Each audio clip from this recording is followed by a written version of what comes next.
Borderlands 3 somehow does the shoot and loot genre a bigger justice than Borderlands 2 did.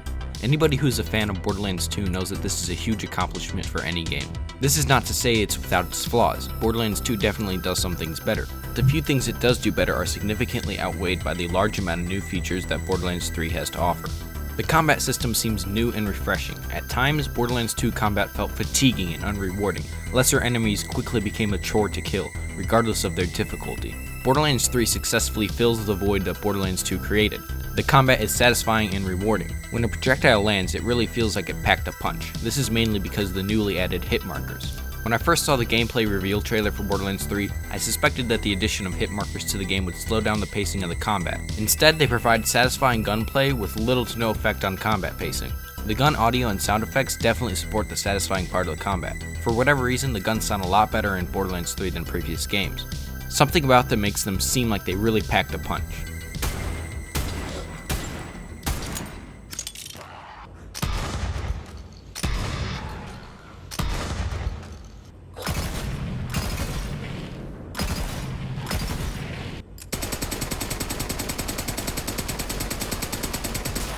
Along with the combat system, the items seem to be completely recreated. In most cases, completely redesigning a good feature of a game is much more risky than refurbishing it, but in this case, the recreation was totally worth it. Most of the items seen in previous Borderlands games that carried over to Borderlands 3 retain their overall character, but they are freshened up by a new model, new textures, new sound effects, and slight differences in their features. This approach appeals to players new to the Borderlands series while keeping the experience new but also familiar for veteran players.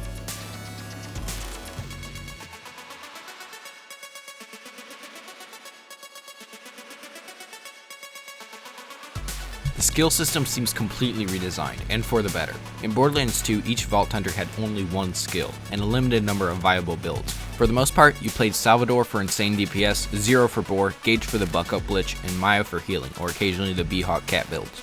Borderlands 3 opens up more opportunities for strategic skill builds. Each Vault Hunter has multiple action skills they can choose from, and each comes with its own set of potential builds. This translates to about 3 times the amount of options available in previous Borderlands games. Borderlands 3's True Vault Hunter mode, the Borderlands New Game Plus mode, is just like Borderlands 2's TVHM. Not much different, except for that Ultimate Vault Hunter mode, the New Game Plus Plus mode, seems to be replaced by Mayhem mode. I like this idea, since UVHM is basically Mayhem mode plus a storyline reset, but in Borderlands 3 you can activate Mayhem mode and reset the story independently of each other. This means you can play with the additional difficulty from Mayhem mode without being required to grind through the story before reaching endgame again like you would have to in UVHM. The Hammerlock Beasts and Zero Bounties provide an entertaining form of unofficial side quests while adding about 20 more bosses in total to the game. The locations of these bosses are unknown to the player until they do some exploring throughout the game. This makes the player truly feel rewarded for the exploration by giving them a new boss to fight and a trophy to be found in Sanctuary. At the very worst, if you don't like these quests, you don't have to ever think about them or complete them.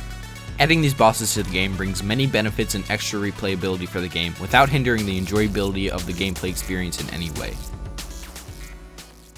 If you enjoy exploration, the Typhon Logs, Iridian Writings, and Dead Claptrap units are for you. In most games, discovering all hidden collectible items doesn't provide a very satisfying reward, but when it comes to the Dead Claptrap units, this is not the case. Throughout the collection of all the Dead Claptrap units, a new Claptrap unit known as Veronica will be constructed. By collecting the Dead Claptrap units, you are essentially creating an entire NPC that the player and characters in the game can interact with. This is an original idea that I have not seen in any game before Borderlands 3. The Typhon Logs and Iridian Writings, on the other hand, are directed more towards players with an interest in the story and lore of the game. The Typhon Logs will give you insight into the events in the modern civilization of the game, while the Iridian Writings will unveil the motives and thoughts of the Sirens and Iridians who created the vaults. The collectibles and discoverable items and locations in Borderlands 3 don't seem forced. They all have a story and seem like they belong in the game.